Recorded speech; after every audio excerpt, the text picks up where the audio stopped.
Bonjour.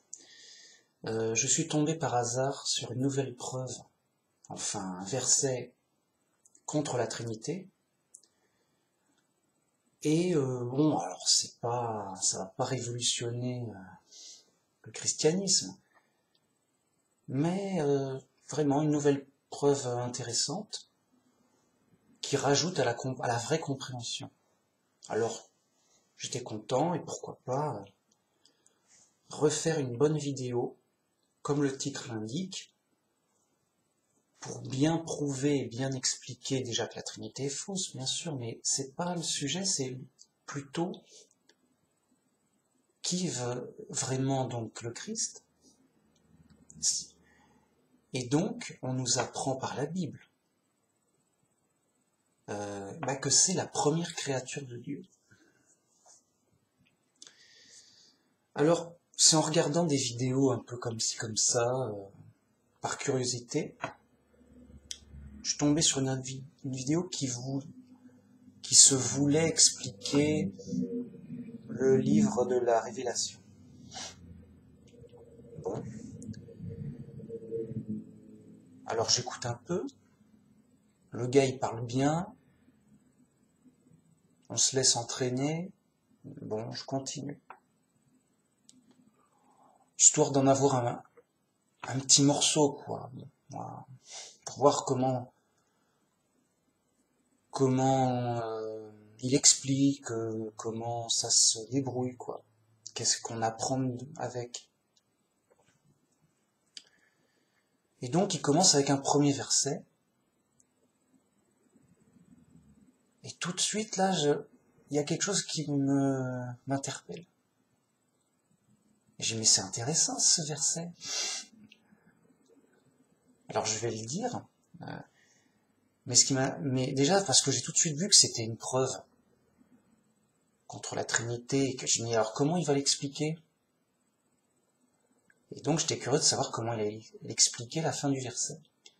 Évidemment, il passe à côté, en mode, il n'y a rien à voir, je donne une autre interprétation, et tout se passe comme si c'était rien, comme si même il en était pas lui-même conscient qu'il y avait une contradiction avec ce qu'il croyait.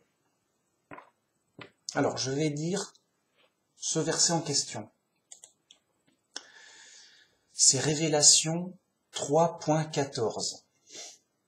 Donc, il y a le Fils de Dieu qui envoie des lettres aux anges de 7 églises principales. Enfin, de 7 églises, quoi. Et à chacun, il donne une instruction, un encouragement, mais des remarques. Et à chaque fois, il se présente, jamais en se disant, il se présente toujours de manière particulière, mais à aucun moment il dit je suis Jésus. Mais on sait que c'est Jésus parce qu'à chaque fois il se présente pour s'identifier comme tel par ses caractéristiques. Bon. Donc je vais lire ce verset, Révélation 3.14, écrit à l'ange de l'église de l'Odyssée, Laodicée par contre, on n'est pas habitué. L'église de Laodicée. Voici ce que dit l'Amen, le témoin fidèle et véritable, le commencement de la création de Dieu. Ah, là, ça m'a interpellé. Donc Jésus, il se présente avec différents titres comme étant l'Amen, c'est-à-dire celui qui accomplit, l'accomplissement, le bon résultat. Il se présente aussi comme étant le témoin fidèle et véritable. Bon. Mais surtout, il se présente comme le commencement de la création de Dieu. Il dit, je suis le commencement de la création de Dieu. C'est lui qui le dit, hein, c'est pas moi. Et donc, c'est tout à fait, on rentre tout à fait dans mon sujet, que Jésus, avant de naître sur terre, il était le Fils de Dieu, en tant que première créature de Dieu. Et c'est surtout Paul qui nous le dit clairement. Mais on peut se dire, bon, Paul, il nous le dit, mais on le dit très peu. Donc, est-ce qu'on est sûr d'avoir bien compris? Mais là, maintenant, c'est Jésus qui le dit. Il dit, voilà, je suis le commencement de la création de Dieu. Voilà. Donc, comment le gars, il allait expliquer ça? J'attends. Évidemment, je me faisais pas trop d'illusions, mais il faut quand même qu'il tente quelque chose. Donc, il a évidemment tenté la même chose que quand on dit que Jésus, c'est le premier de la création, ou le premier-né de la création. On dit oui, mais c'est le premier en termes d'importance. Donc là, Jésus, c'est le commencement, enfin, le Fils de Dieu, c'est le commencement, mais en termes d'importance, c'est le plus important de la création, un truc comme ça. Voilà. Donc il présente toujours ça comme le premier en tant que le premier, le plus grand, le plus important. Et non pas le premier en termes de celui qui débute, le début, la première créature, le premier créé. Vous voyez ? Et hop, il continue comme si rien n'était, en mode non, il n'y a pas de problème, je suis pas conscient. En mode où on se demande même s'il est conscient qu'il y a une contradiction. Parce qu'en fait, les trinitaires, le drame, c'est qu'ils sont même pas conscients qu'il y a contestation, qu'il y a débat, que c'est pas fiable. Pour eux, ça va de soi, il n'y a pas de débat. Juste, ils y pensent même pas, sincèrement. C'est parce que tout le monde le dit. 95% des chrétiens, en gros, sont trinitaires, donc yo. Hein? Ils y pensent même pas. Pour eux, ça va tellement de soi que c'est la base du christianisme. C'est un chrétien, oui, voilà. Vraiment. Et donc, l'intérêt, c'est que les vrais chrétiens, donc, puissent pas les convaincre. C'est perdu d'avance. Parce qu'ils sont fous. Pas que on n'a pas d'épreuves, ou c'est pas... C'est sûr, c'est blindé, hein. Mais ils sont fous. On peut rien. Non. Mais au moins, les faire réfléchir, leur dire, mais, il y a contestation. Ça va pas de soi, c'est bizarre, tout. Pour les forcer à réfléchir et à se dire, mais non, la Trinité c'est vrai, pour telle et telle raison, pourquoi, machin, voilà. Pour au moins les bouger, les bousculer dans leur folie, pour dire, non, ça va pas de soi, il y a contestation, on est des chrétiens, on n'est pas content, on n'est pas d'accord. Alors, ça fait très peu de bruit, hein. Faut être sérieux, hein. Mais c'est mieux que rien, sinon les pauvres, c'est juste, ils n'y penseraient même pas de toute leur vie. Parce que c'est trop ancré, l'influence est trop forte. C'est des victimes, les mecs, vraiment. En mode, oui, le ciel est violet, quoi.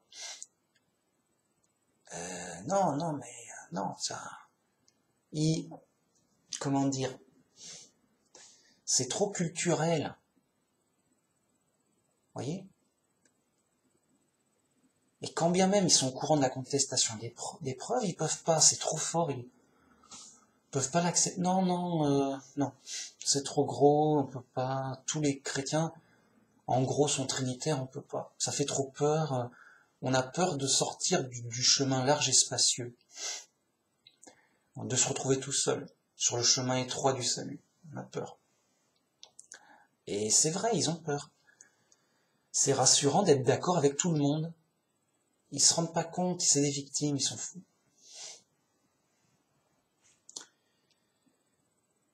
Et donc, c'est une preuve importante, c'est Jésus lui-même qui dit qu'il est le commencement de la création de Dieu.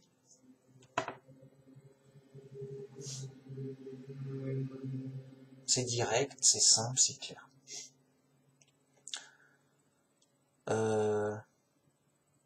Donc, c'est le premier de la création. C'est le début, la première chose que Dieu créa. C'est le début de la création. C'est la première créature. Jésus était, avant de naître, la première créature.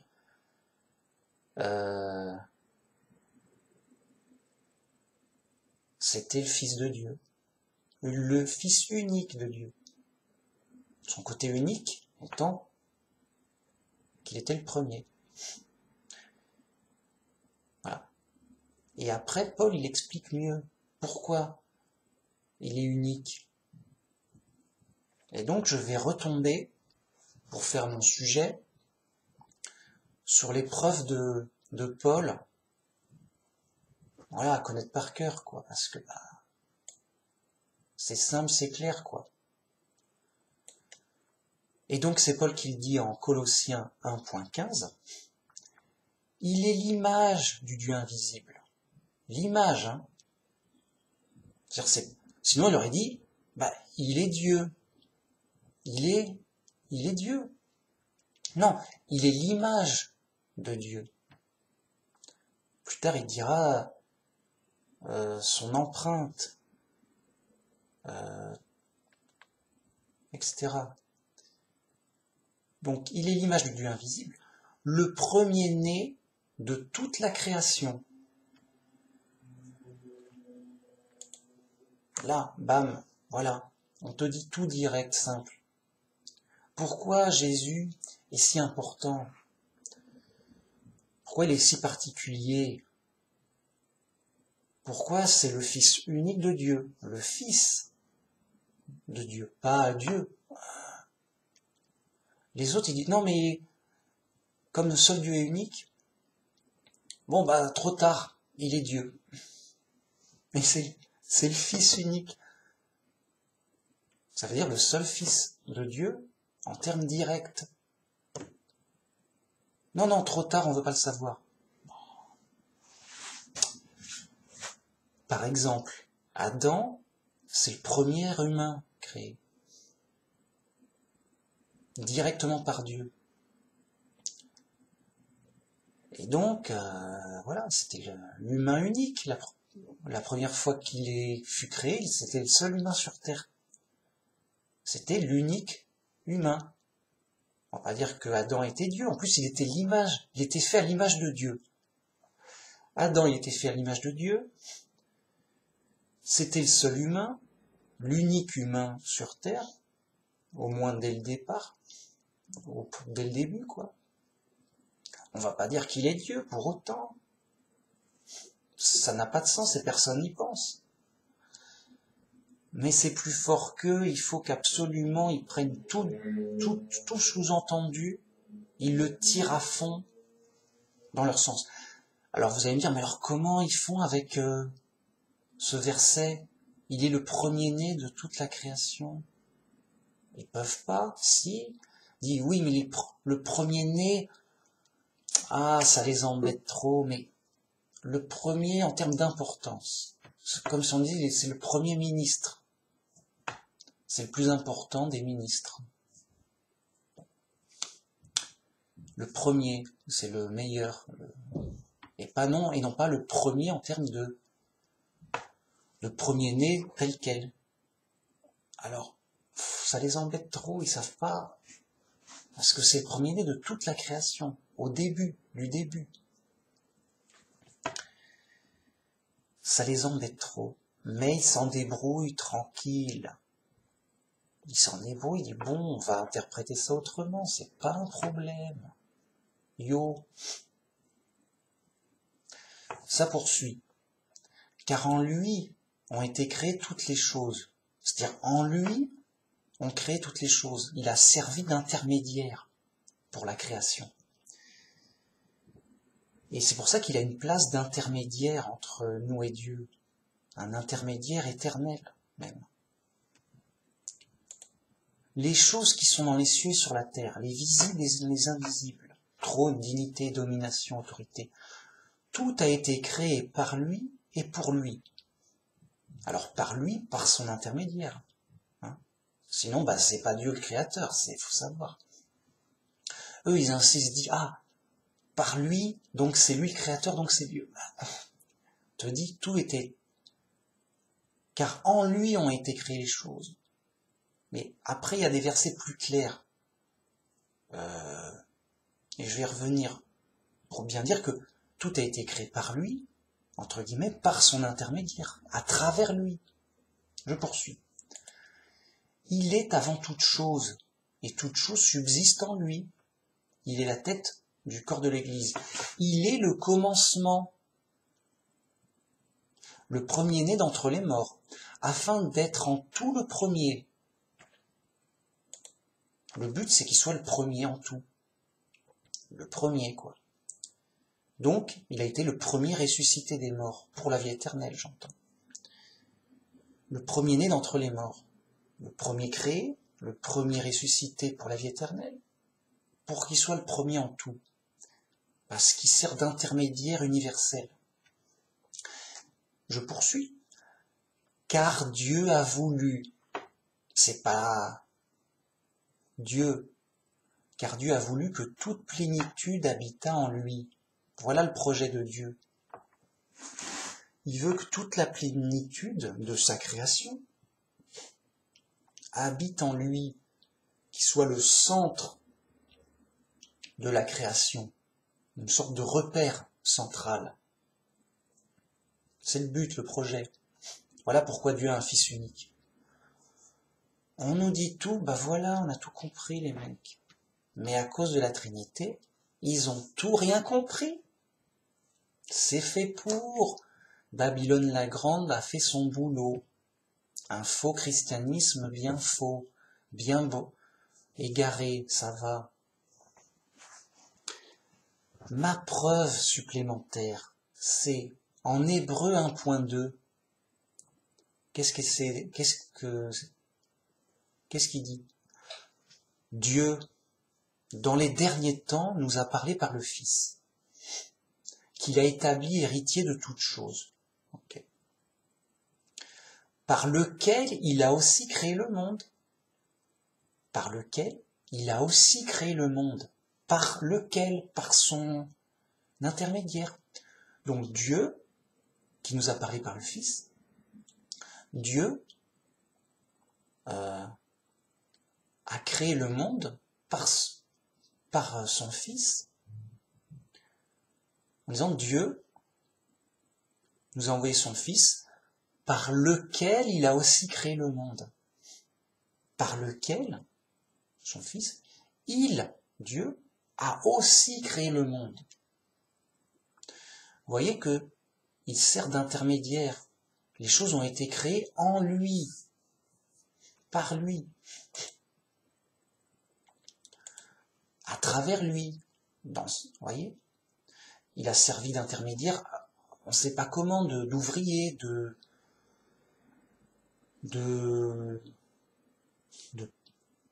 Alors, peut-être pour donner une image simple. Nous, on a été créés à travers Adam et Ève. Dieu nous a pas créés directement. Dieu a créé directement Adam et Ève, mais après, les enfants, ils ont été créés indirectement par Adam et Ève, parce qu'il y avait un mécanisme. Dieu a mis un mécanisme de reproduction pour créer des enfants, mais de manière indirecte, par la reproduction sexuelle. Et donc, Adam et Ève ont procréé des enfants. Et les enfants des enfants, et les enfants des enfants. Jusqu'à nous. Donc nous, c'est pas Dieu qui nous a créés directement. Dieu nous a créés indirectement. Par mécanisme. C'est mon chat. C'est pas vrai, ça. C'est la pose du chat. Ça, on a compris. Alors, j'en étais où? Oui, Dieu nous a créés indirectement. Et donc, Dieu s'est servi d'Adam et Ève pour nous créer à travers eux, qui servent d'intermédiaires pour la création des autres humains. Là, on comprend tout simplement tout clair. Ben oui, Dieu ne nous a pas créés directement. Ben alors, qui nous a créés? Ben nos parents. Mais nos parents, ben, ils peuvent pas faire ça, enfin. Ils peuvent le faire que grâce à Dieu. Et donc, on peut comprendre un peu ce rôle que la création a été fait à travers, par Jésus, en lui de manière indirecte, de manière simple. Voilà, le Fils unique de Dieu est la première créature faite par Dieu. Et elle a un statut spécial, elle a servi d'intermédiaire à toute la création, tout le reste, même les anges, tout. Voilà le chat.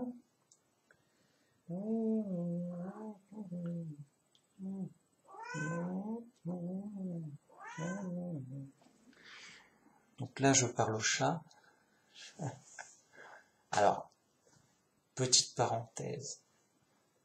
Là, je parle de la Bible, de choses importantes. Le chat, il ne peut pas en profiter. Il est prisonnier de sa condition animale. Il ne peut pas profiter de la bonne nouvelle. Il ne peut pas comprendre ce que je dis sur Dieu. Quelle perte, quel drame. Il n'est pas sauvé. Pareil que les humains qui, eux, peuvent, mais n'y croient pas, rejettent, n'entendent pas.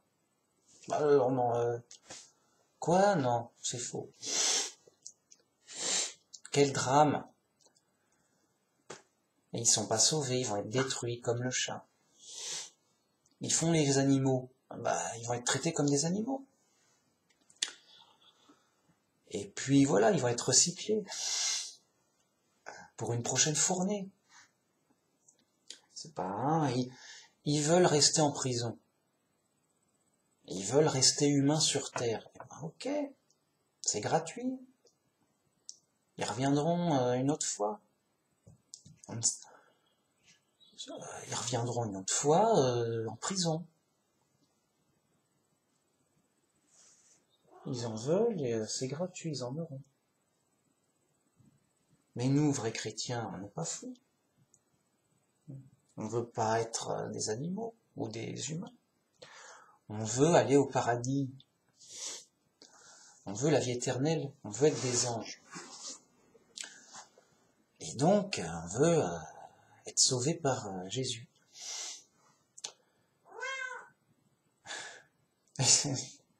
Non. Pas vrai, ça. Il va me... Hein, bon, ça fait partie des épreuves. C'est l'épreuve du chat. Ah ouais, je continue. C'est intéressant, c'est super intéressant. C'est parce que c'est clair et simple. Si c'était compliqué, quoi, mais Manu, il nous fait un Da Vinci Code. Compliqué, on comprend rien, mais ça se la joue. Alors ça intéresserait les fous qui font du Da Vinci Code. Mais là, c'est simple. Regardez, Hébreux 1.6. Et lorsqu'il introduit de nouveau dans le monde le premier-né, il dit que tous les anges de Dieu l'adorent. Parce que Jésus, donc, il est introduit de nouveau dans le monde. Donc le premier-né, le Fils de Dieu, il est introduit de nouveau dans le monde, mais en tant qu'humain. Et il s'appelle Jésus, en tant qu'humain à présent. Et Dieu dit que tous les anges de Dieu l'adorent, car c'est lui que je vais faire roi de toute la création. C'est lui le roi, le Messie, mais de tout. Des humains, mais des anges aussi. Regardez. Dieu a dit que Dieu nous a parlé par le Fils, qu'il a établi héritier de toutes choses. Jésus est devenu l'héritier. Dieu l'a fait roi. Il est devenu héritier de toutes choses. Dieu a dit, maintenant vous passerez par cet intermédiaire-là. Parce qu'il y a embrouille, il y a esbrouf, il y a conflit, et j'ai établi un juge, j'ai établi un roi pour faire le tri entre qui sera sauvé, qui sera pas sauvé. Pour les humains, mais pour les anges. On sait bien que les anges rebelles, il y aura une guerre au ciel. Les anges rebelles vont être chassés du ciel. Mais avant, il faut que le roi règne, et ça se passera pour Armageddon, ou avant Armageddon pour les anges, et après Armageddon pour nous. Mais bon, il y aura une guerre. Il y aura une guerre au ciel, et il y aura une guerre sur terre. Et la guerre sur terre, c'est justement Armageddon. Pourquoi? Parce que il y aura d'abord une guerre au ciel, les anges rebelles, dont le diable, vont être chassés du ciel. Et ils vont être chassés sur terre.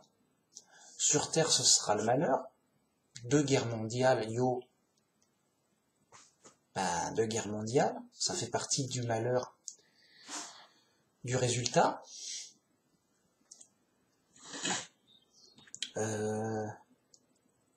Et puis donc, après, il y aura une guerre, parce que les démons rassemblent les rois pour Armageddon. Et après, il y aura une guerre sur terre, pour reprendre la terre aux démons et à la bête.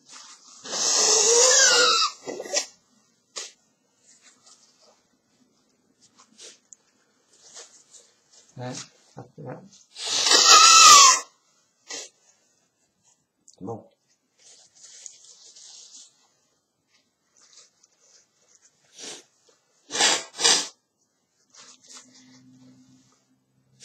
Ok. Bon,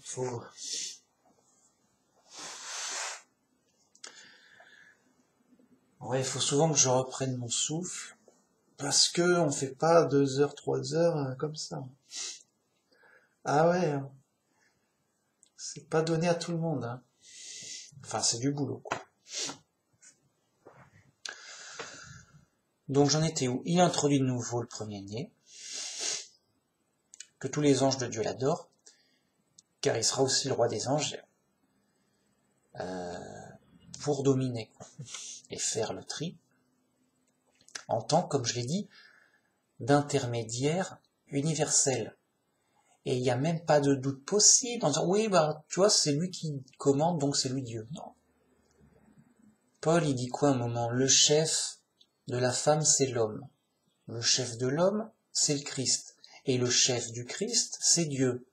La hiérarchie est claire. Dieu, donc, Dieu, quoi, le roi de tout, nous a donné un roi intermédiaire pour un plan de salut. Donc le roi de notre roi, c'est Dieu, hein. Le roi de Jésus, c'est Dieu. Mais notre roi, c'est Dieu, c'est Jésus. Parce que c'est Dieu qui nous l'a donné, sous ordre de Dieu. Dieu, il reste notre roi, mais il nous a donné un intermédiaire. De même qu'avant, il a donné des prophètes qui servaient d'intermédiaire.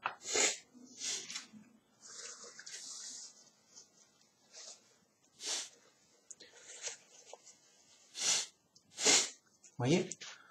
Donc il y a un truc à bien connaître et à bien savoir en tant que vrai chrétien. Les faux chrétiens, ils sont fous, c'est bon, ok, Allez jouer ailleurs, les mecs. On est chez les pros ici. Il y a un truc à bien comprendre, c'est que Jésus, c'est le Fils unique de Dieu, et donc, en tant que première créature de Dieu, en tant qu'intermédiaire universel, voyez, de tout. Et c'est Dieu qui l'a voulu. Vraiment, c'est bien expliqué. Enfin, c'est expliqué au moins.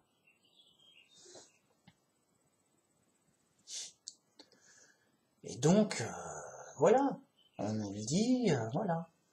Je poursuis.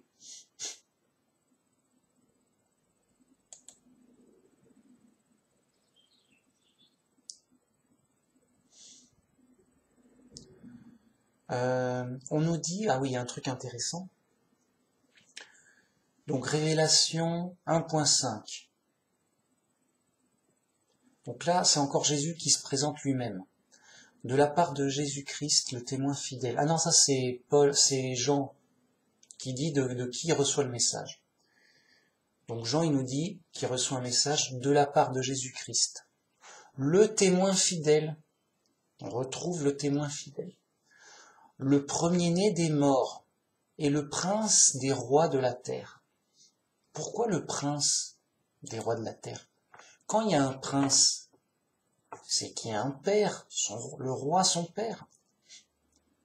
Donc Jésus, c'est le prince des rois. Alors, si c'est le prince qui est le roi son père, Dieu. Bon, je poursuis. À celui qui nous aime, qui nous a délivrés de nos péchés par son sang.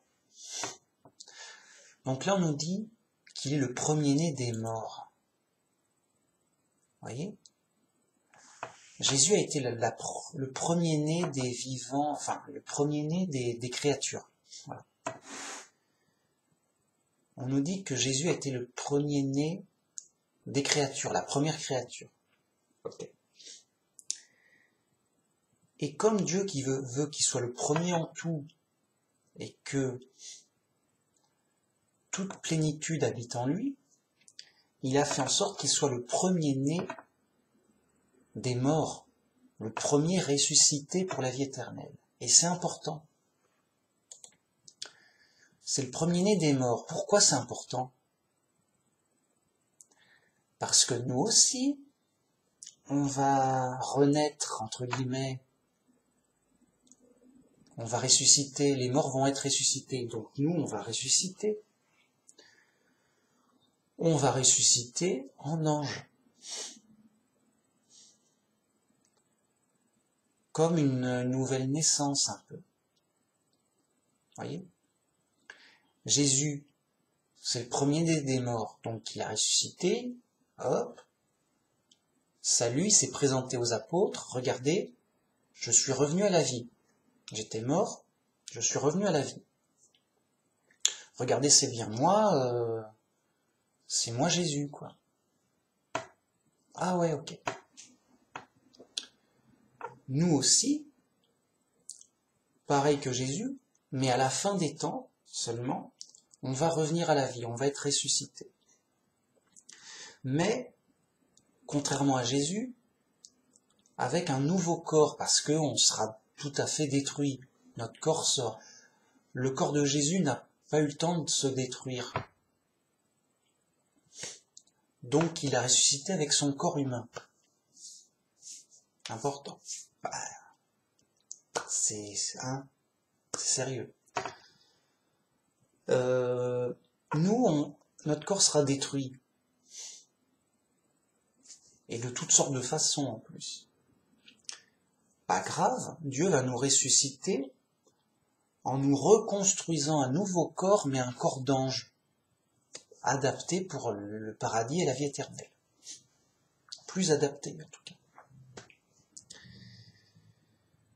Et donc, nous aussi on sent.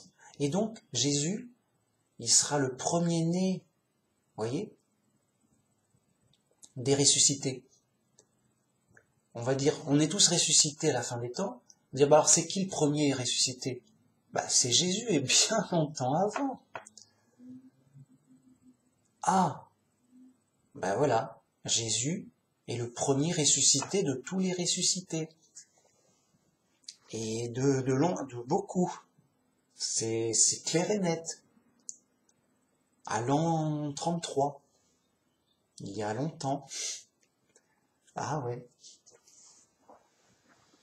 Alors, c'est important parce que il aura son statut de premier-né. Ah bah c'est le premier-né. C'est le premier. Ah bah oui, c'est clair et c'est pas discutable. Alors que de son vivant, personne, c'était Jésus, de son vivant, sur terre, bah, c'était juste quelqu'un de quelconque. C'était un humain, un homme, vagabond, quoi. Parce qu'il était, vous voyez, il avait rien de glorieux en apparence. Il avait une apparence quelconque, c'était un homme banal. Tu pouvais pas le reconnaître dans la foule. Ok? Ah, c'est lui. Pourquoi? Je le sens. Non, enfin, si tu le sens, je sais pas, mais les gens s'en apercevaient par son enseignement et par ses miracles. Faut être sérieux. Et par sa prestance, mais voilà, d'apparence, voilà. C'est un homme quelconque, né quelque part, et c'est tout. C'était pas le premier en rien, quoi. C'était le premier en rien. Et c'était voulu. Pour l'épreuve de la foi, afin qu'on ait foi en lui, non pas par les apparences, par la force, par c'est moi le roi, et puis c'est tout, mais qu'on croit en lui, surtout par son message et par ses actions. Voyez, en étant humble et que ça vienne par les humbles, par le bas. C'est voulu, c'est extrêmement fait pour. C'est pas du hasard, en rien. Donc Jésus était humble, quelconque, machin. Il se baladait, voilà, avec des vagabonds, avec ses amis. Mais il avait quand même une renommée parce que avec ses miracles, les gens allaient vers lui, il y avait une renommée, on en entendait parler, mais c'est tout. Et il faisait pas des miracles à gogo pour impressionner tout le monde. Non, certains et certaines fois, et pas trop pour pas attirer trop de monde, sinon il y avait trop de monde justement. Il était obligé de partir à chaque fois.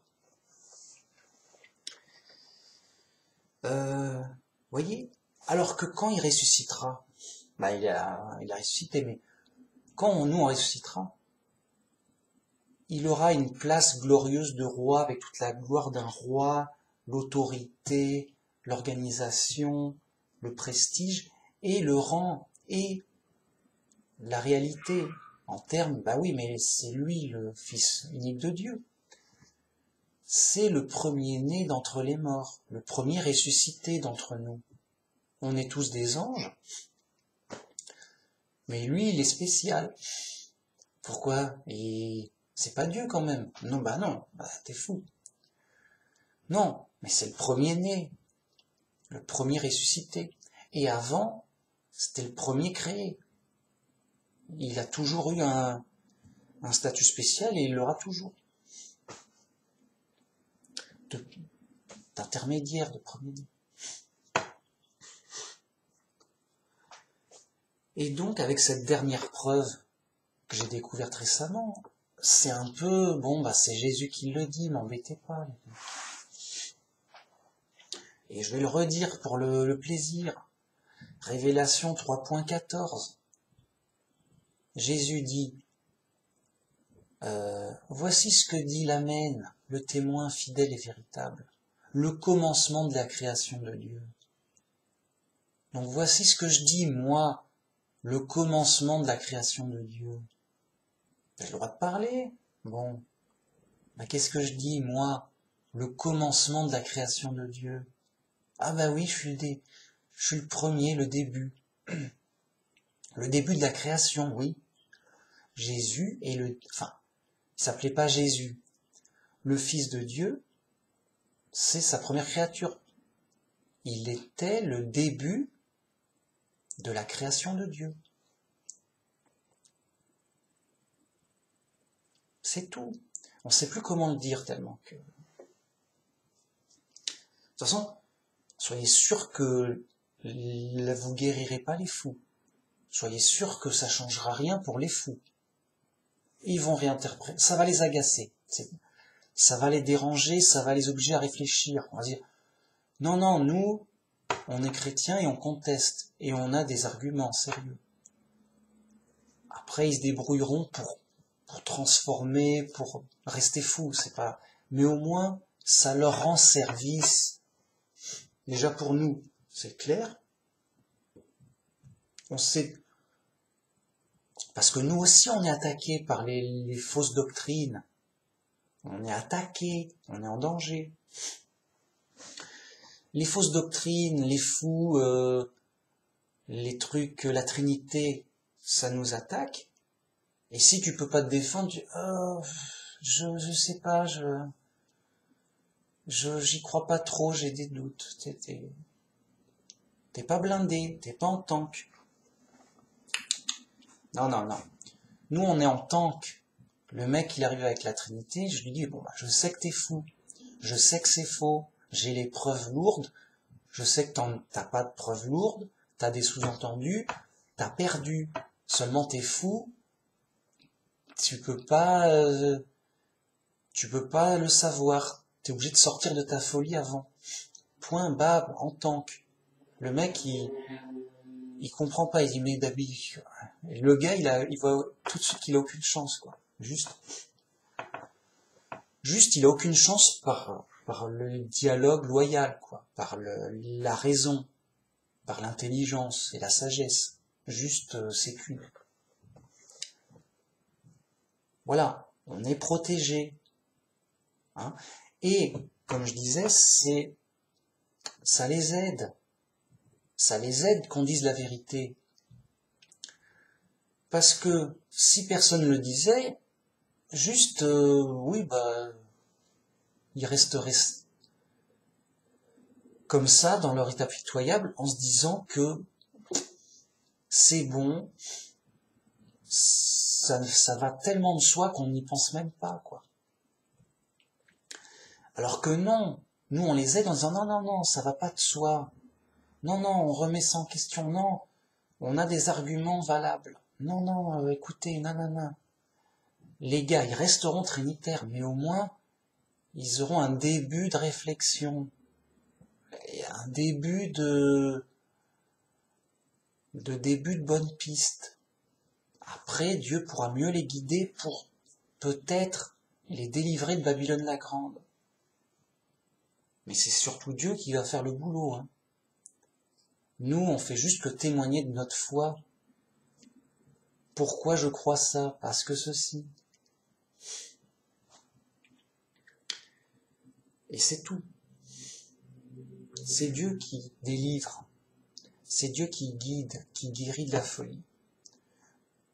Faites attention parce que sinon ça va vous agacer, vous allez vous prendre la tête, vous allez être super frustré. Mais je dis, enfin, mais avec toutes les preuves lourdes que je te dis, c'est pas sérieux, t'es pas un chrétien sérieux, c'est pas possible, tu te fous de moi. Non, le gars est prisonnier de sa folie. Juste, quoi que tu dises, c'est perdu d'avance. Quoi. Il faut d'abord, et ça demande du temps, hein, faut être patient là, faut pas se faire d'illusions, ça demande du temps. Il faut d'abord qu'il guérisse de sa folie pour progressivement se dire mince, mais attends, mais est-ce que je suis sûr, mais tiens, mais mais mince, ce serait pas faux, ce serait pas vrai ça. Ouais, mais pourquoi je pensais ça avant, et tout ça? C'est pas évident, c'est du travail dans la tête. Voilà, faut comprendre le truc, c'est pas évident. Donc, voilà, c'est surtout pour nous, voilà. Et la meilleure façon d'aider les autres, c'est d'être blindé. Plus je suis en tant que blindé, plus les autres se disent « Eh, mais lui, il est en tank quand même. Il est sûr de lui, il est blindé, le mec. » Ça impressionne un peu, ça fait « Oh, mais qu'est-ce qui se passe? Il bouscule, le gars, il roule sur tout le monde sans ralentir. Moi, je peux pas faire ça avec mon vélo. » Ça secoue, ça interroge. Donc la meilleure chose que vous puissiez faire pour les autres, c'est d'être le plus chrétien possible, d'être blindé, de rouler en tank blindé, solide sur sa foi. Une grosse foi solide et blindée sur du roc. Ça, forcément, ça va influencer les autres. Même s'ils sont pas d'accord, ça va les faire réfléchir, ça va les agacer, ça va... Il y a un truc qui cloche. Bam, en mode tank, en mode, écoute, t'es libre, moi je roule. Hein. On est dans l'épreuve, j'ai pas... C'est déjà dur, la vie quotidienne. Alors débrouille-toi, mais moi c'est réglé, quoi. C'est plié depuis longtemps. On fonce. Moi je veux de la preuve lourde. On est chez les pros. Alors peut-être que ça pourrait faire orgueilleux, le gars orgueilleux et tout. C'est peut-être mon style. Vous êtes pas obligé de dire ça. Faut pas imiter Manu Max. Il faut imiter Jésus. Pour moi, c'est mon style, c'est comme ça. Peut-être que c'est une erreur, mais il y a des points faibles, il y a peut-être des inconvénients. Vous soyez solide sur votre foi, mais à votre manière, en imitant Jésus, selon votre compréhension. Ne cherchez pas à m'imiter en disant « Yo, je roule en tank ». Ça sera ridicule. Moi, c'est mon style, mais c'est pas important le style. Ce qui est important, c'est le fond, les preuves, la foi, le fond. Donc moi, c'est ma manière de parler. Et puis, je dirais pas forcément ça tout le temps à tout le monde. Hein. Pas... T'imagines? C'est comme ça. Je suis énervé, je suis pas patient. Yo, je roule en tank. C'est comme ça, mec. Mec, t'es qu'un mec. En mode mec, enfin... voilà, quoi. En mode yo, quoi. Donc voilà, je trouve que c'est super important à clarifier. Le rôle de Jésus, son statut. Par exemple, et pour bien s'en rendre compte, Adam, c'était le premier humain. Si il n'avait pas péché, si on n'avait pas été séparés de Dieu, Adam serait toujours en vie et il aurait son rôle de patriarche. Il aurait toujours son statut de premier humain. Et donc tu es là, tu te promènes, alors tout serait différent. Et Adam existerait sur terre. Et ce serait le grand-père, le patriarche, mais il serait pas vieux. C'est ça, il serait juste quelqu'un, tiens, bah ça serait moi, ça se trouve, ça. Un mec quelconque, ce serait moi, admettons. Moi, bah salut, je suis Adam. Ouais, bah il se trouve que j'étais le premier créé, quoi. Ouais, bah j'ai de la bouteille. C'est-à-dire que j'ai pas l'air vieux, mais j'ai de l'expérience quand même. Bon. Alors, j'ai un statut de grand-père, de grand-père, encore de très grand-père, quoi. De patriarche, du premier grand-père, voilà, cherchez le mot. Et donc, c'est pas que je commande les autres. C'est pas ton grand-père qui te commande. En mode, mais il y a un respect. il y a un respect d'expérience, il y a un respect de c'est le grand-père. Vous voyez? Donc toi, t'es adulte, t'as même pas à obéir à ton père, encore moins à ton grand-père, tu vois. T'es adulte, t'es indépendant, yo. Mais bon, le respect du père, le respect du grand-père quand même. Hein? Et donc, ce serait une société en paix, dirigée par Dieu, hein, mais avec une organisation où bah, j'ai un père quand même. Même si j'ai la vie éternelle, j'ai un père. Et j'ai un grand-père. Et il y a le premier humain, Adam, qui est là, qui a un statut particulier, c'est le premier humain. En termes de, au moins de respect. Alors peut-être qu'il serait roi. Peut-être que Dieu le mettrait roi. Parce que tout va bien, écoute, tout va bien, t'es le roi. On est nombreux, on a besoin d'un roi. Adam serait et le grand-père, et le premier humain, et le roi. Vous voyez, il cumulerait les statuts. Et ben, c'est comme ça, Jésus. Jésus, il cumule les statuts, d'autant plus qu'il est fidèle et obéissant. Imaginez que Jésus, il désobéit parce qu'il a le libre arbitre, hein. Faut pas le prendre pour un robot. Il désobéit, bah c'est comme Adam. Adam, c'est le premier humain. Grâce à lui, on est venu à la vie par son intermédiaire. Mais Adam a désobéi. Bon, bah écoute, ça va pas, mec. On t'a prévenu et tout. Il est mort, il est plus là. C'est point barre. Adam, c'est fini. Vous voyez? Et ben si Jésus désobéit à Dieu, catastrophe. Ben, comme les anges rebelles. Les anges, ils ont beau être des anges. S'ils se rebellent contre Dieu, ben ils vont être détruits et ils seront plus des anges bien longtemps, quoi. Sérieux. Ah mais oui, mais on n'a pas ça en tête.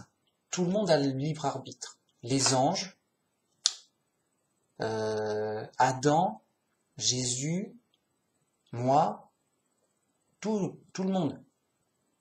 Même Dieu, si j'ose dire. Dieu a le libre arbitre, il fait ce qu'il veut.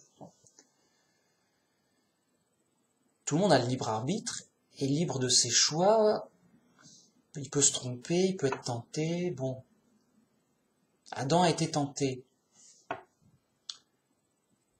Il a fait un mauvais choix, il a désobéi à Dieu. Le diable, c'était un ange, c'est un ange le diable. Hein. Mais avant d'être un rebelle, c'était un ange normal, quoi. Il s'est tenté lui-même, par orgueil, par folie, que sais-je.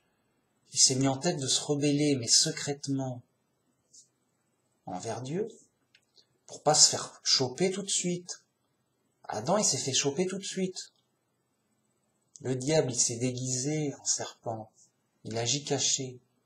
Mais il sera quand même chopé à la fin.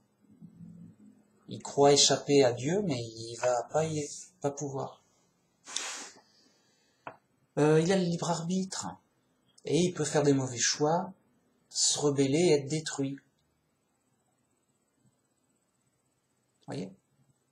Mais là, Jésus, parfait, sage, bien éduqué, constant, fidèle, voilà. Fidèle, véritable, digne. Il est resté fidèle, même dans les épreuves. Oui, mais c'est pas du jeu, c'est trop facile pour lui. Non, c'était pas facile. On a vu ses épreuves. Il a été tenté par le diable en personne, alors qu'il avait faim dans le désert. Dur. Puis après, il est allé se donner en sacrifice, etc. Dur.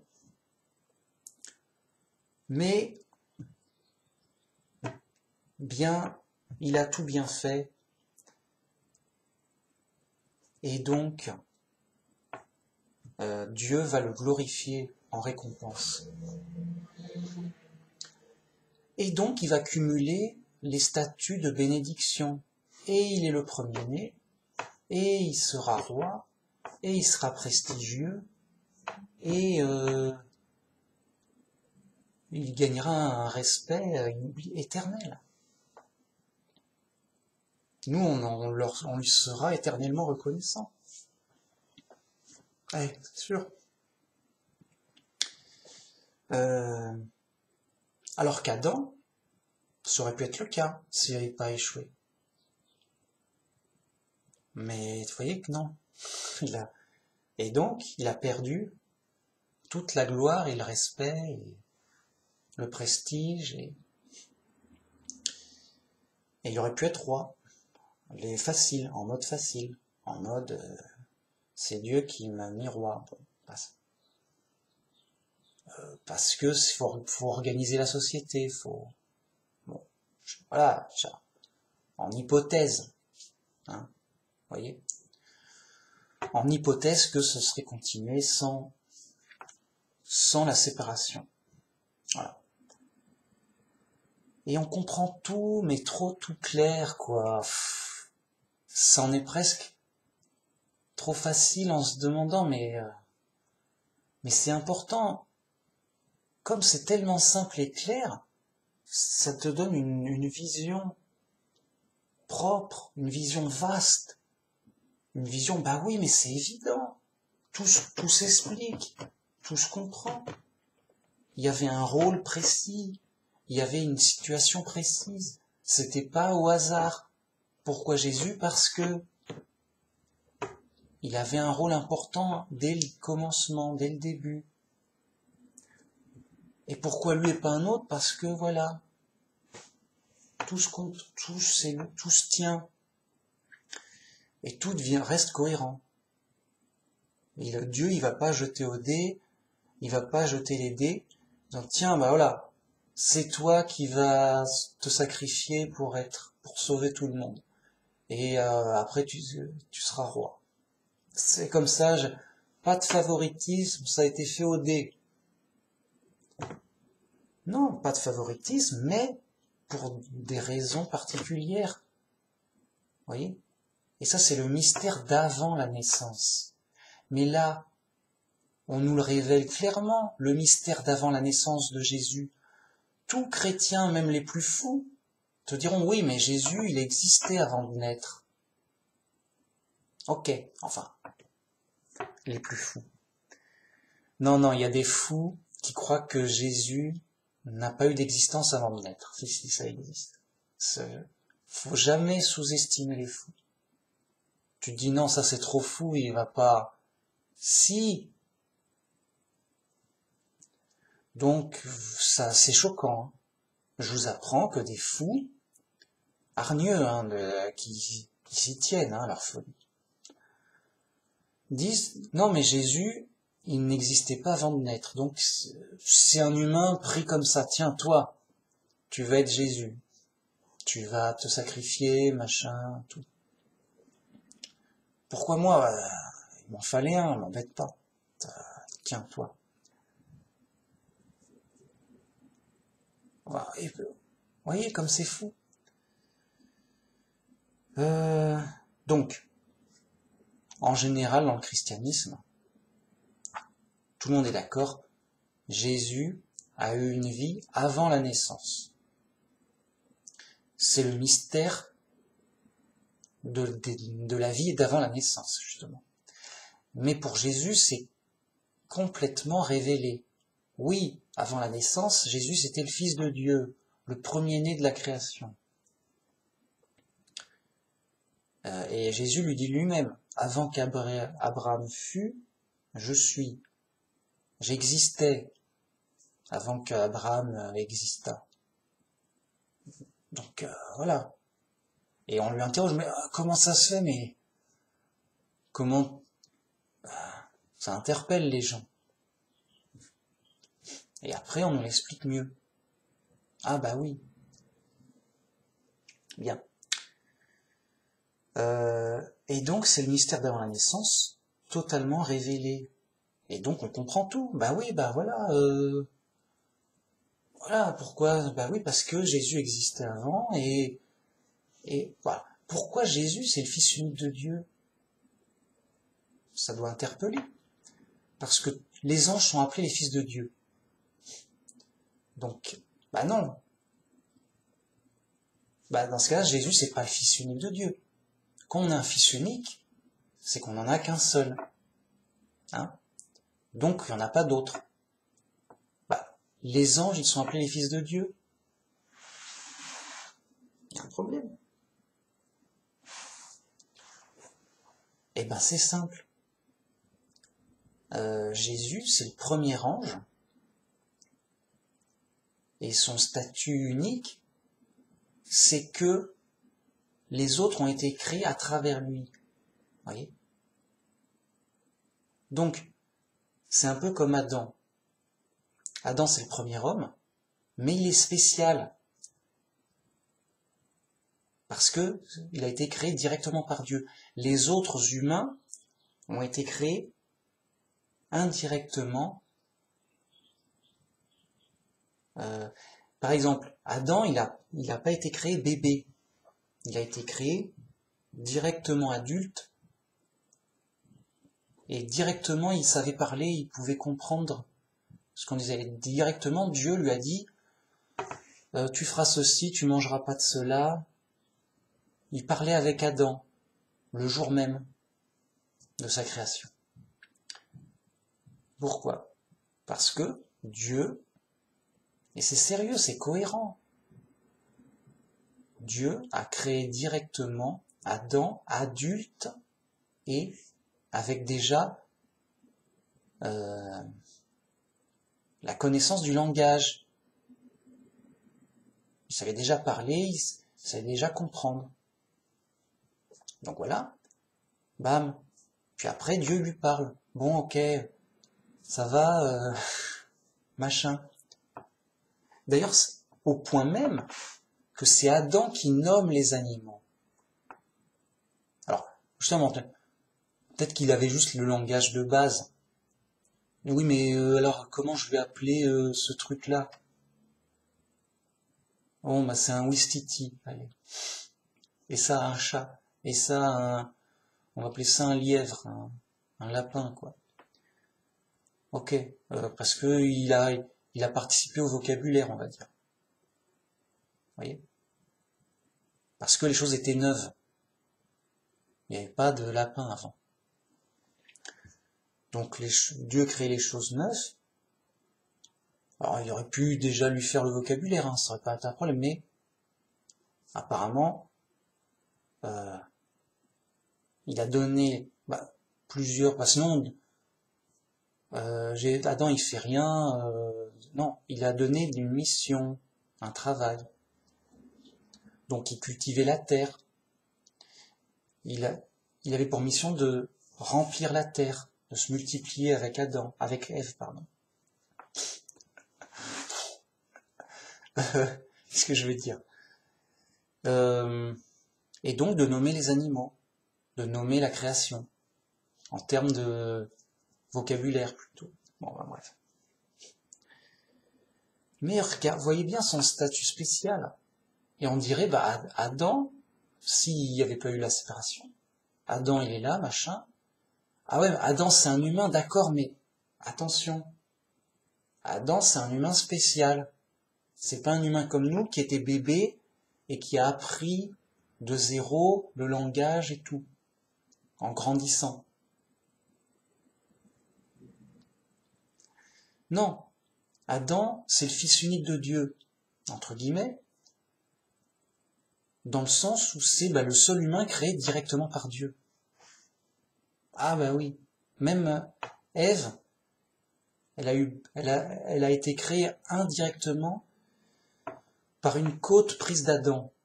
Donc Ève a été créée à travers Adam, par l'intermédiaire d'Adam. On lui a pris une côte, Donc même Ève, elle n'est pas créée directement par Dieu. Vous voyez? Donc Adam est le fils unique de Dieu en tant qu'humain. Le seul humain créé directement par Dieu. Bien. C'est concret, c'est objectif, c'est indiscutable. C'est juste, je t'informe. Tu savais pas, maintenant tu sais. Si tu dis que c'est faux, bah t'es fou.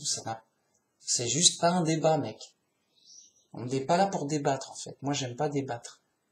Avant, oui. Si vous regardez mes vidéos d'il y a longtemps, je dis oui, qui veut débattre et tout. Non, j'étais naïf. Maintenant, je me suis bien rendu compte que ça sert à rien de débattre, les gens sont fous. Tu ne vas pas parler avec des fous, ça sert que de la déception, que de la tristesse, tu vas en tirer. Donc, pareillement qu'Adam, le Fils de Dieu, donc Jésus, avait un statut spécial autant d'un ange spécial, un ange créé directement par Dieu. Les autres anges sont créés à travers le Fils de Dieu, comme on a vu. C'est la base, hein. Enfin c'est important, c'est solide, hein. C'est clair, c'est la Bible dit ça, hein, m'embêtez pas. Le mec qui dit autrement, bah il dit autre chose que la Bible, hein, vraiment. Mais en termes sérieux, les fous diront ce qu'ils voudront avec la Bible, de toute façon.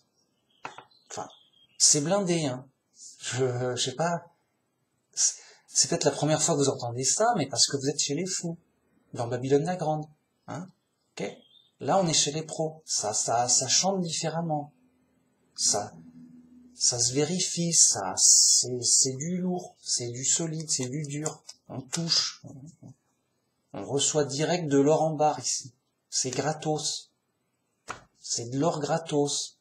Si vous n'êtes pas conscient de la valeur, eh ben, faites autre chose. Allez-vous-en.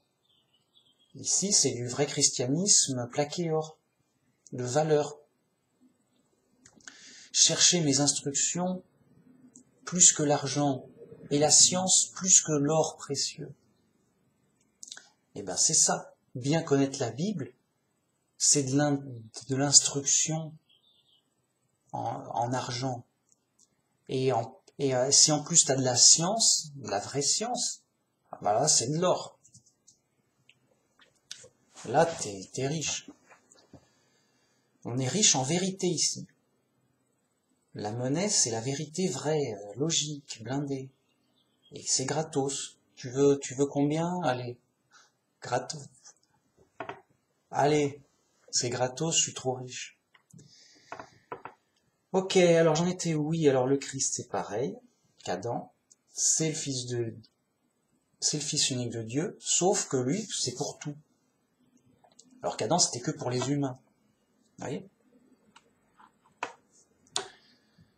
Et il y a aussi un truc où il faut pas se tromper. Vous voyez, Adam, c'est le premier mais de la terre, de notre terre connue, là. Mais avant, il y avait peut-être d'autres terres. Et peut-être qu'après, il y en aura d'autres. Donc, quand on parle de la terre ou d'une zone limitée, il peut y avoir un premier et un dernier. Mais dès qu'on prend la totalité de l'espace infini, il n'y a absolument jamais aucun premier et aucun dernier. Voilà.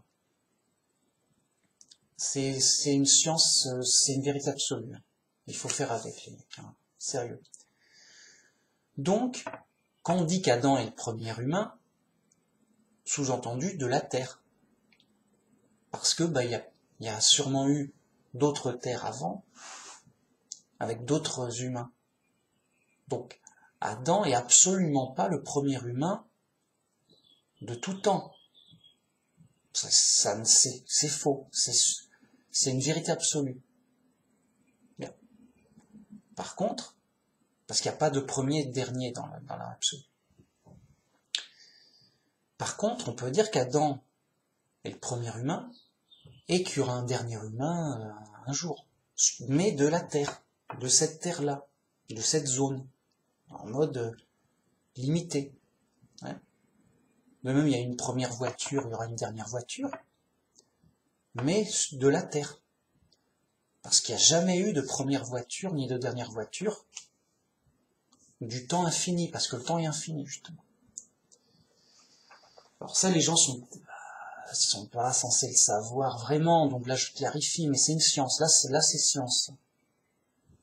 T'es d'accord, t'es pas d'accord, c'est science, si t'es pas d'accord, t'es fou.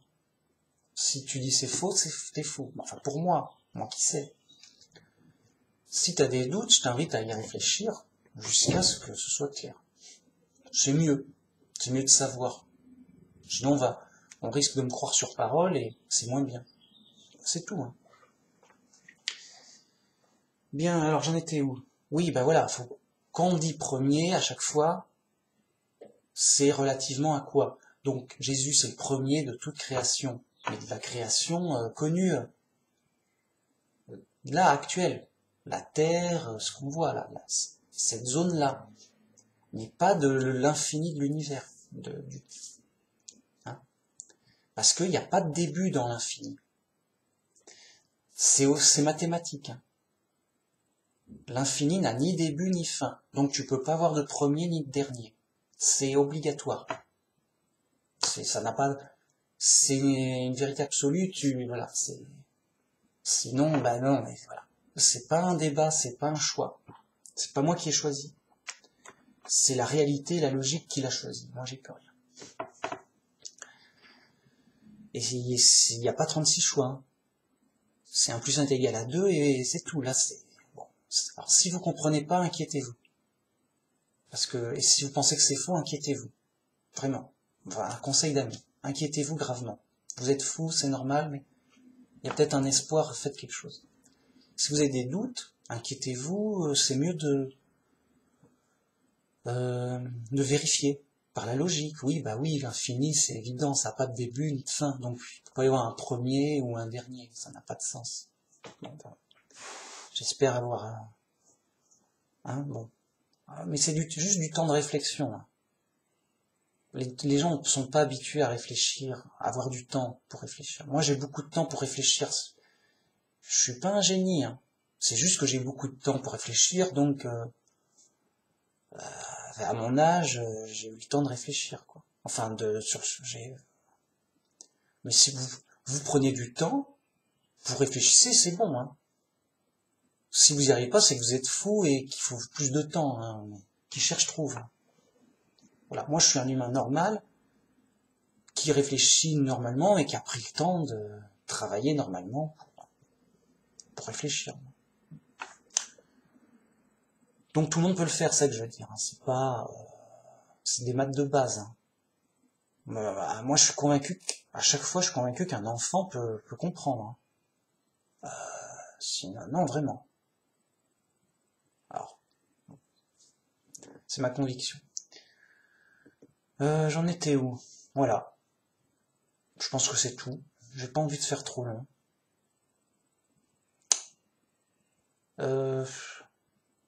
Voilà, être bien conscient que c'est la réponse, l'explication totale et globale. Voilà.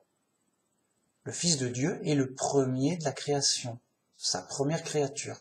Point. Voilà. J'ai mis les versets, c'est en dessous, machin, t'as tout.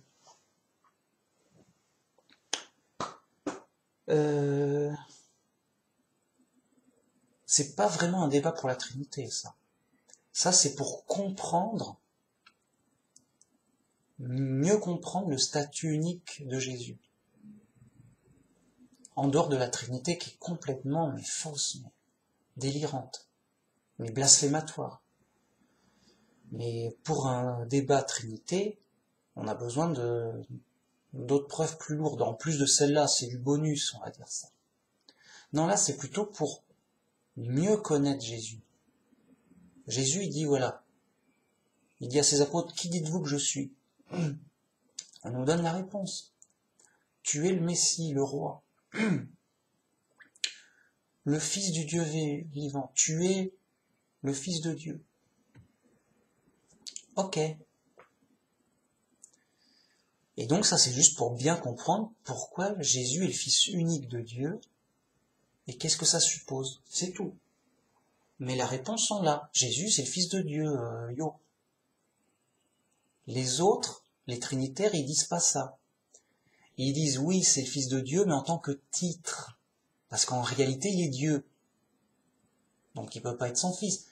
Il est son Fils en tant que titre, il y a 3 dieux, alors ils sont répartis les rôles, toi tu seras le Fils, toi tu seras le Père, je sais pas, bon. Bref, en tant que titre, parce que fils de Dieu, ça veut bien dire ce que ça veut dire, que c'est son fils, qu'il a été enfanté, créé, d'une façon ou d'une autre. Voilà, c'est tout. Bon, c'est pas... Enfin bon, de toute façon, un débat trinitaire, c'est désespérant, hein, et c'est perdu d'avance, hein, en termes de perdu pour l'intelligence. Hein. Tu discutes avec un fou, tu peux pas guérir les fous juste en discutant, ça n'a pas de sens. Donc c'est perdu d'avance, ça sert à rien. Le gars est fou, quoi que tu dises, quoi que tu dis, quoi, ça sera pareil. Bon. Alors, mais voyez comme c'est instructif pour... on sait, la vie éternelle, c'est qu'ils te connaissent toi, le seul vrai Dieu, le Père, et aussi Jésus-Christ, le roi. Mais alors, qui est le roi Jésus? C'est le Fils de Dieu. Et vraiment, pas en titre, mais en réalité. Ah, mais alors vraiment, oui, c'est le premier. Il dit lui-même qu'il est le commencement de la création de Dieu. Ah d'accord. Ah d'accord. La tête, elle comprend. Ah mais bah oui, d'accord. Voilà, c'est pour ça qu'on explique. Pour ah d'accord, j'ai compris, c'est simple, c'est cohérent. C'est pas un truc de fou. Un truc New Age fou. C'est tout. C'est juste pour pas être fou. Parce que on nous le dit, on nous l'explique. Si on ne l'aurait pas expliqué, qu'est-ce que j'aurais dit? J'aurais dit, bon écoutez les gars, Jésus c'est le Fils de Dieu. Point, j'en sais pas plus. M'embêtez pas. Et là on nous l'explique, on nous le dit. Donc on peut aller plus loin, plus solide. Oui, bien sûr, c'est Fils de Dieu. Bam. D'autant plus que... Bon, allez. Si j'arrête, sinon je ne vais pas pouvoir m'arrêter. Donc, merci beaucoup. À une prochaine. Là, j'étais bien chaud, bien motivé pour ce sujet. Que j'avais déjà fait, mais grâce à ce nouveau verset, ça m'a tout content d'en rajouter une bonne couche bien solide. Parce que pour moi, c'est une preuve assez solide, là. Jésus dit lui-même, voilà, bon, écoute, je suis le commencement de la création de Dieu. Hein. Il fallait bien commencer. Il fallait bien un début. Hein. Des questions? Alors évidemment, les fous t'expliquent autre chose. C'est obligatoire. Les mecs sont sur la Trinité. Ils peuvent pas... Ils sont ailleurs, les mecs.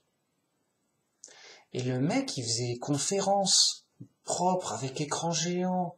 Il parlait bien. Un vieux professeur. Un délice. Toute la gloire du monde était là.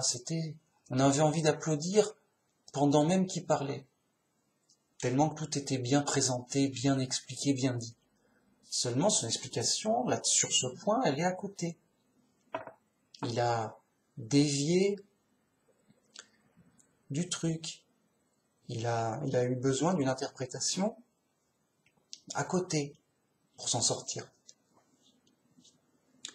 Mais tout en faisant naturel, voilà, passons à la suite, en mode, c'est passé tout seul.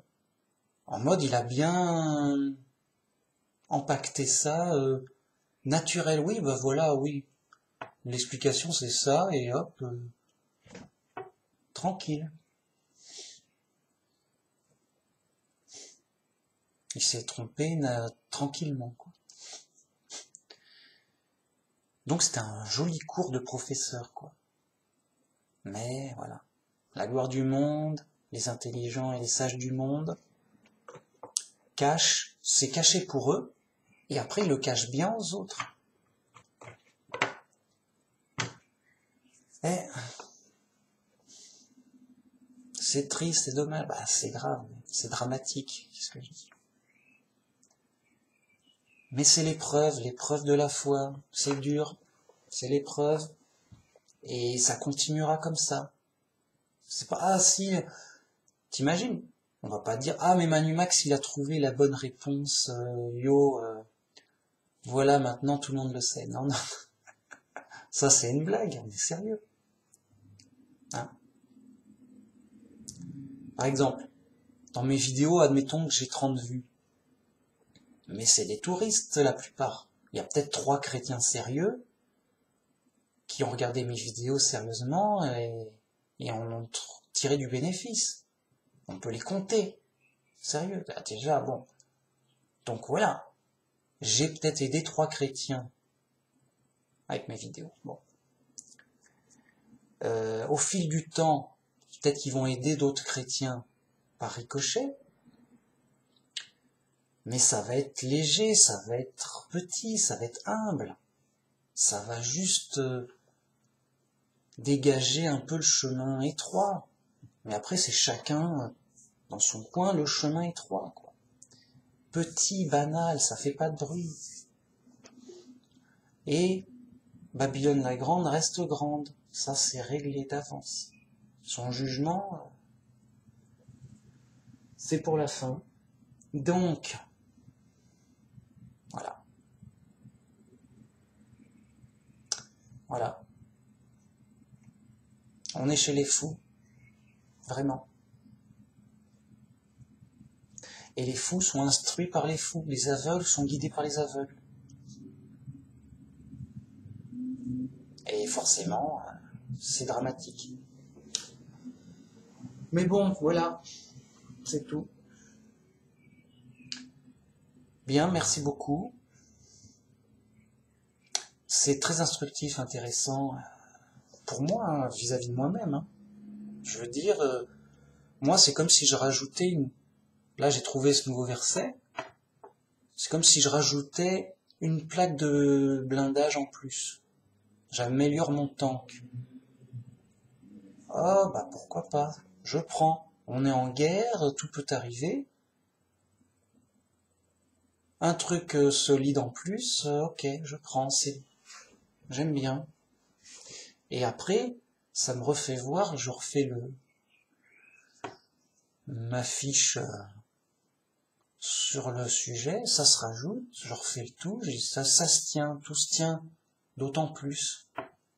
Maintenant, voilà, il y avait Paul, maintenant Jésus en remet une couche. En mode blindé, quoi. Oh. C'est le plaisir du vrai chrétien, ça. Le vrai chrétien, son plaisir, c'est voilà, de la bonne vérité, de la bonne logique. Et aussi aimer la vérité, aimer la logique, et aimer la voie, le chemin étroit, aimer être humble, et aimer la valeur de la Bible. Oh, mais ça a d'autant plus de valeur que c'est simple, qu'on comprend tout. C'est grâce à la Bible qu'on comprend tout. La valeur. C'est Dieu qui donne de la valeur. Donc Dieu nous envoie la Bible, c'est que la Bible a beaucoup de valeur.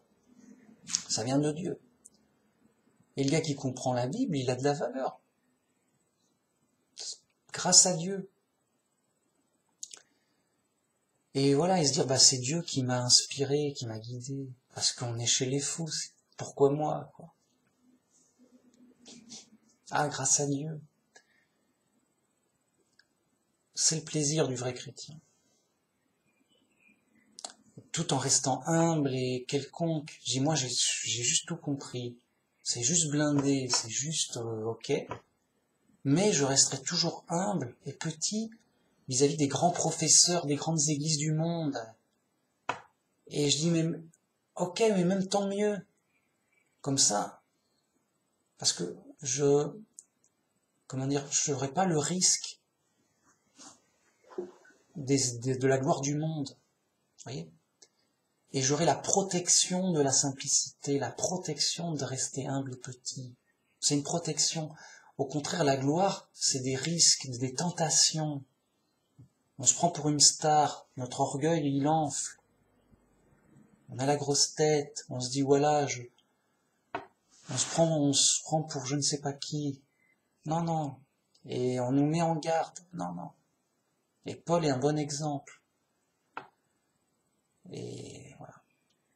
Donc, mais on voit clair, c'est rassurant, c'est le plaisir du chrétien, quoi, la vérité et l'amour de la vérité du prochain, de Dieu, quoi.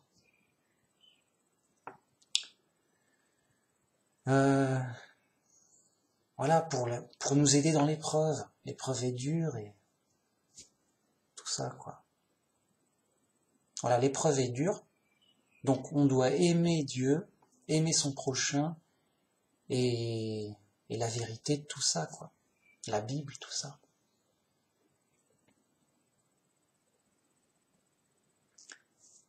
Ça fait partie de notre relation avec Dieu, quoi. Le Dieu de vérité. On lui parle, oui, machin, tout. Et on en a rudement besoin parce qu'on est dans l'épreuve, tous les jours c'est dur, quoi. Ah là. Et même si t'as une vie tranquille, t'as des difficultés. Enfin moi, tu t'ennuies ou t'as des problèmes. Puis même avec la vieillesse, l'âge, plein de trucs, quoi.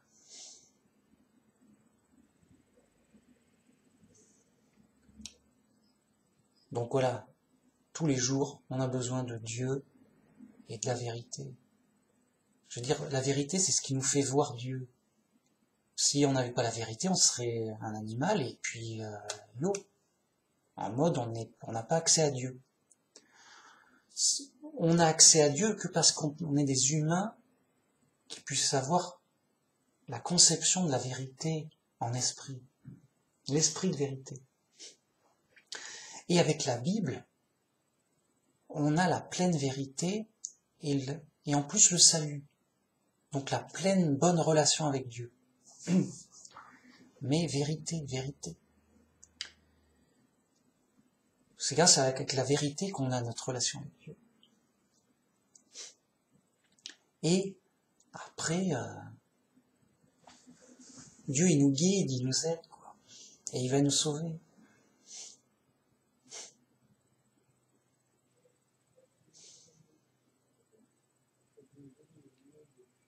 Voilà, donc j'arrête là, machin. Ça, hein, on arrête là. Ok, merci beaucoup, à la prochaine. Je sais jamais si je vais pouvoir arrêter. Voilà, la prochaine, un prochain sujet, machin, voilà. Je me répète toujours, quoi. Ouais, il faut arrêter, donc on se reverra une autre fois, quoi, machin. Prochain sujet, quoi. Oh. Tout, voilà, quoi. On n'est pas obligé de faire 3 heures, quoi. Hein? Allez. Donc, merci, au revoir, bonne journée. Que Dieu vous aide et vous guide dans la journée à chaque instant, quoi. Dieu. Gloire à Dieu. Finir là-dessus. Gloire à Dieu. Toute la gloire lui revient. C'est parce que c'est Dieu qui aide, c'est Dieu qui donne la gloire, quoi. C'est Dieu qui donne la réussite, le salut. C'est Dieu. Tout tient sur Dieu. C'est Dieu qui a tout fait. Tout vient de Dieu, quoi. Si on est intelligent, si on a des yeux, c'est Dieu. Si on est intelligent, c'est parce que Dieu a prévu que la cervelle soit intelligente, la cervelle humaine. Si on parle, c'est que Dieu a prévu que l'humain parle. Si on bouge, grâce à Dieu. Tout a été fait par Dieu, tout fonctionne mieux grâce à Dieu. Tout le bonheur vient de Dieu.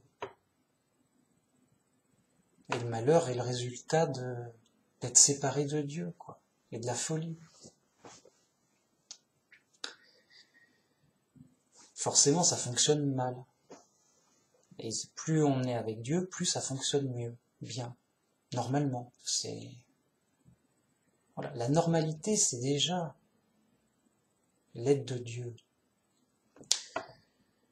Donc, merci beaucoup. Voilà, on va arrêter là, sinon on n'arrêtera pas. C'est pas possible.